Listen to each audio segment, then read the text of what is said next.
aquilo que a gente chama talvez de moldura masculina ou de posicionamento masculino. Como que é isso? Muitas vezes o sujeito ele vai para uma relação com uma mulher, principalmente os homens mais bem intencionados. Ele é super bem intencionado. Ele vai levar aquela mulher a sério, ele vai respeitar, ele vai ser leal, ele vai ser fiel. E até aí tudo bem, ótimo, não tem problema nenhum com relação a isso. A questão é que quando ele tem um comportamento que é um comportamento de muita dependência, de carência afetiva, ou de querer projetar na mulher que ele está ali conhecendo, se relacionando, a própria figura da mãe dele. De esperar que a mulher resolva os problemas dele. De achar que a mulher vai estar sempre acolhendo a hipersensibilidade, a fragilidade, as fraquezas dele de maneira muito contínua. E a gente passa a entender que a busca primária do feminino é, na maioria das vezes, segurança. Então, se esse camarada ele não é seguro com ele mesmo, ele não é seguro diante da vida, de maneira muito intensa, por mais que ele seja bem intencionado, ele vai sempre parecer ter uma figura parece um filhotinho. Um filhotinho que tem que cuidar. Exato. Eu já ouvi falar uma vez que mulher é só a mãe da gente. Isso é uma frase popular no seguinte sentido de que é como se fosse assim, a única mulher que você pode confiar é a sua mãe. Porque é a única que vai te tratar como um filho. E obviamente, isso faz muito sentido com o que você está falando, porque muitos homens fracassam ao tentar tornar suas companheiras suas mães, num ou outro sentido.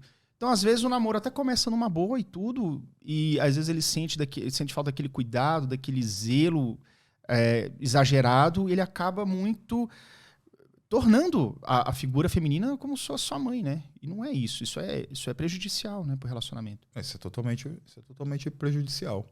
Então, esse camarada ele vai muitas vezes para essa relação com essa idealização de que ele não é que a mulher não cuide, ela cuida e o homem espera isso dela. Aqui é importante entender que quando a gente está falando de umas necessidades do camarada, que muitas vezes talvez ou ele não se sentiu atendido na infância e agora espera que a mulher atenda. Então, antigamente os homens, né, na época dos nossos avós, aí, os homens tinham uma noção muito clara do qual era o papel deles na relação. Caramba. E depois, com o passar dos anos, a gente foi perdendo esse posicionamento. Por quê? Porque a nossa geração de homens, principalmente os mais novos, né, eu tenho 42, mas você vai ter caras de 22 que estão completamente perdidos. A gente é uma geração sem referência masculina. Essa que é a coisa. Muitos de nós, quem teve a sorte de crescer sempre ao lado de um pai que foi presente, que passou esses valores, não é? Porque simbolicamente o pai, o paterno, é aquele que coloca o camarada no mundo com a espada e com o escudo na mão, simbolicamente. Prepara ele, né? E a mãe é o universo do amor, da nutrição, do acolher, do receber. Uhum. Você vê que muitas vezes o pessoal faz meme, né? Faz vídeos em que o filho tá brincando com o pai e a mãe fica aflita, porque o pai tem umas brincadeiras que expõem, que são perigosas. Tira a rodinha da bicicleta, joga o moleque para cima, deixa o moleque cair. Ou seja, ele está colocando aquele moleque no campo de batalha, no mundo, né? Tirando da zona de conforto. Exato. Essa é uma imagem e simbólica típica do masculino. Porque se a gente volta aos milhares de anos aí das civilizações, era bem comum, Yuri, que a determinada altura da vida do menino, ele era retirado desse universo da mãe à força. E ele era colocado em rituais, inclusive até cruéis, né, de iniciação. Imagina, a gente não quer que isso volta ou faz uma apologia a isso, não é nada disso. Uhum. Mas isso simbolicamente ainda, de certa forma, fica gravado em nós, né?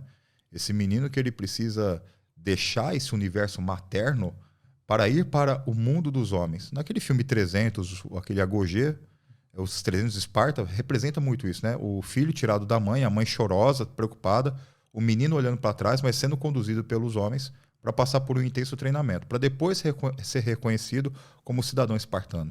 Então aquilo lá é muito simbólico para nós, né? E hoje isso foi se perdendo, e nós como homens, né, como vai dizer o professor Robert Bly no livro dele, o Iron John, né, o João de Ferro, somos homens cuja masculinidade foi moldada por mulheres. A mãe, é a avó, é a tia, é a professora da escola. Então, nós, como homens, na fase da infância, fomos perdendo esse contato e a referência com o masculino. Associado a isso, você tem uma mídia mainstream, né, um aspecto cultural que o masculino se torna uma persona não grata nos últimos anos. Isso tem sido evidente mesmo. Então é preciso o quê? Desconstruir esse masculino. Ou seja, aquilo que o camarada já não teve referência, que ele estava mais perdido, ele passa a querer combater, a querer desconstruir. Então você está vendo hoje essa narrativa desses homens desconstruídos e que quando a gente vai olhar para os relacionamentos no jogo do mundo real, vê que não funciona. Vê que nem as próprias mulheres mais militantes, e já várias me confessaram, deseja ficar com um camarada assim. Então, ou seja, aquilo que é típico do masculino, daquela simbólica mais clássica, continua valendo naturalmente nos tempos atuais, salvo algumas exceções.